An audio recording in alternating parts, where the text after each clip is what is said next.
এরা ওয়াজে বসে বসে বলবে এই দেশে পরকিয়া ভরে গেছে, এই দেশে স্ত্রীদেরকে পরকিয়া করতে দিবেন না, বাহিরে যেতে দিবেন না, স্মার্টফোন দিবেন না। স্ত্রীদের বসে বসে বলবে এখন ওয়াইফরা স্ত্রীরা পরকিয়ায় আসক্ত হয়ে গেছে, এদেরকে ফিরিয়ে আনতে গেলে কোরআন লাগবে, সুন্নাহ লাগবে, ইবাদত লাগবে। যখন আমি খুশ কইরা দেখি মাশাআল্লাহ যিনি এখানে বসে বসে বক্তব্য দিচ্ছেন আপনার স্ত্রী পরকিয়া করছে, খবর নিয়ে দেখলাম উনি নিজেই, যখন শুনি যে সে নিজেই পরকীয়া আসক্ত, স্ত্রী যখন আসল কথা বলে দিল, এখন সেই স্ত্রীকে ছেড়ে দেওয়ার জন্য সিদ্ধান্ত নিয়েছে। যদি স্ত্রী এই অপবাদগুলো গোপন রাখতেন, হয়তো বা স্ত্রীকে আই লাভ ইউ বলতো। স্ত্রী যেহেতু গোপন রহস্য ফাঁস করে দিয়েছেন, এখন স্ত্রীকে বলে আই হেট ইউ, তার মানে বোঝা গেল আমরা আবারও ধোয়া ভাঙ্গে বলতে পারি ভালো হয়ে যাবে মাসুদ। আজকে মজা নিচ্ছেন, ট্রল করছেন, করেন, এটা আপনার দিকেও আসবে ইনশাআল্লাহ দেখে। কারণ এটা শুধু আমাকে উদ্দেশ্য করা নয়, এর উদ্দেশ্য হচ্ছে পুরো ওয়াজ মাহফিল এবং আলেম ওলামা এবং পুরো কমিউনিটিকে বিতর্কিত করা। আপনার উচিত ছিল নিজের ভাইয়ের পাশে এসে দাঁড়ানো, আপনি উল্টা মজা নিয়েছেন। এগুলো আল্লাহর আরশ পর্যন্ত পৌঁছে গেছে ইনশাআল্লাহ। আল্লাহ পাক অচিরেই এর ফলাফল নাযিল করবে ইনশাআল্লাহ। আমি তো কিছু করতে পারবো না, মামলা দিয়েছি, মামলার কি হবে আল্লাহ ভালো জানেন। উল্টা তাদের পক্ষেই মানুষ কাজ করছে।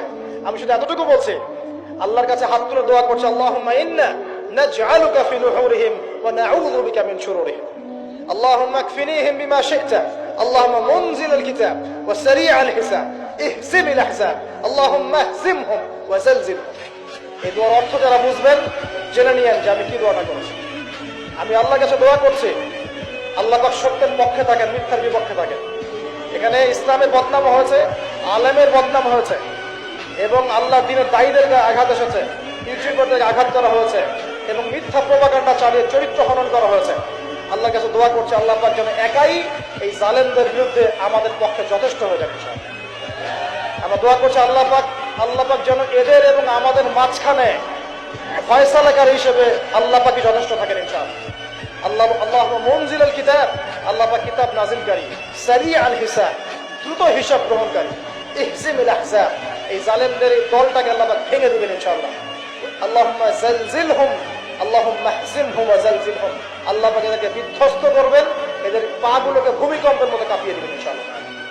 নবী সাল্লাল্লাহু আলাইহি ওয়াসাল্লাম, লাস্ট কথা, নবী সাল্লাল্লাহু আলাইহি ওয়াসাল্লামের উপর অত্যাচার আসলে তিনি দুই রকম সুন্নত দেখিয়েছেন। এক, তিনি মাফ করে দিয়েছেন, যদি ওরা ক্ষমা চাইতো আমি মাফ করে দিতাম, যদি ক্ষমা চাইতো আল্লাহর কসম মাফ করে দিতাম। ক্ষমা না আছে, উল্টা তারা মিথ্যা প্রপাগান্ডা চালিয়েছে, এর কোনো মাফ নাই ইনশাআল্লাহ। আল্লাহ রাসূল আরেকটা সুন্নাত, তিনি বদদোয়া করেছেন, হাত তুলে তুলে বদদোয়া করেছেন, আল্লাহ অমুককে দেখে নিও, তমুককে দেখে নিও, তমুককে দেখে নিও। আজকে আমি মাজলুম, আমরা মাজলুম, শুধু সেই বদদোয়া আল্লাহর কাছে করছি। অচিরেই দেখে নেবেন তাদের কি পরিণত হয় ইনশাআল্লাহ। আমরা কিচ্ছু করবো না, কিচ্ছু বলবো না, আল্লাহর পক্ষ থেকে কি ফয়সালা হয় খালি দেখে নিন ইনশাআল্লাহ। কারণ আল্লাহ দিনের শত্রুতা করে, দিনের দায়ীদের সাথে, আলেমদের সাথে শত্রুতা করে কোন জালেম, কোন ফেরাউন, নমরুদ এই দুনিয়াতে টিকতে পারে নাই, আগামীতেও পারবে না ইনশাআল্লাহ। আর কিছু বলার মতো মন মানসিকতা আমার নাই।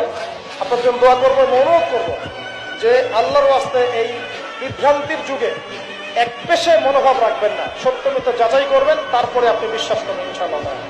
আর বিশ্বাস করবেন আল্লাহর পথে দায়ী, আলেম, মুহাদ্দিস, মুফতিরা কোনোদিনও দিনের অকল্যাণে কোনো কাজ করে না। আল্লাহ রাব্বুল আলামিন আমাদের সবাইকে পবিত্র কোরআন এবং সহিহ হাদিসগুলো অনুযায়ী আমল করার তৌফিক দান করুন, নবীর সুন্নাহগুলো মেনে চলার তৌফিক দান করুন, এবং আমাদের মাঝে যত ইখতিলাফ আল্লাহ দূর করে দিন, এবং দৃশ্যমান অদৃশ্যমান সমস্ত রকম ইসলামের শত্রু থেকে আল্লাহ পাক আমাদেরকে হেফাজত করুন।